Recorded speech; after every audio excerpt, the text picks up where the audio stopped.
Mwenyekiti, na kushukuru kwa kunipa nafasi hii.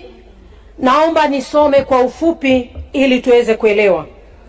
Kanuni ya 76 inasema mbunge anaweza kusimama wakati wowote ambapo hakuna mbunge mwingine anayesema, na kuomba mwongozo wa spika kuhusu jambo lililotokea bungeni mapema, ili spika atoe ufafanuzi kama jambo hilo linaruhusiwa au haliruhusiwi kwa mujibu wa kanuni na taratibu za bunge.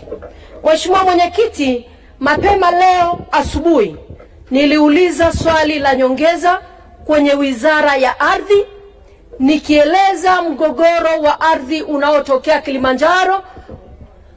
Mheshimiwa Mwenyekiti, hata wakati naongea sasa kuna mgogoro wa ardhi unaendelea wilaya ya Hai, Moshi vijijini, kwenye shamba la Laitolia unaendelea. Nimeuliza kama mbunge kwa mujibu wa katiba.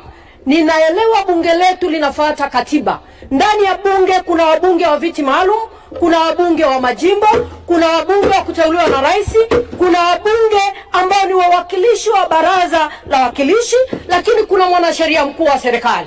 Kwa mujibu wa katiba, bunge letu, wabunge hawa hawajapewa wigo kwamba mwisho wako wa kuuliza swali ni hapa. Umepewa utaratibu wa kushauri serikali na kuweza kusimamia. Mheshimiwa Felista Njau, jielekeze kwenye hoja yako tafadhali.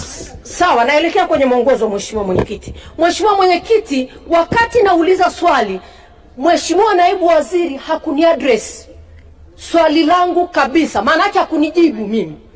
Alikuwa anaongea anamtaja Mheshimiwa mbunge wa jimbo. Nafurahi akimuaddress.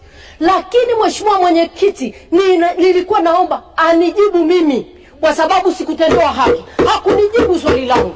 Alimuaddress mbunge wa jimbo, akazungumza mwanzo mwisho, wala hakunijibu. Na mimi nimetumwa na wananchi kwa mujibu wa katiba. Nina haki ya kupewa nafasi hiyo. Mheshimiwa Mwenyekiti, naomba mwongozo wako kama nimetendewa haki.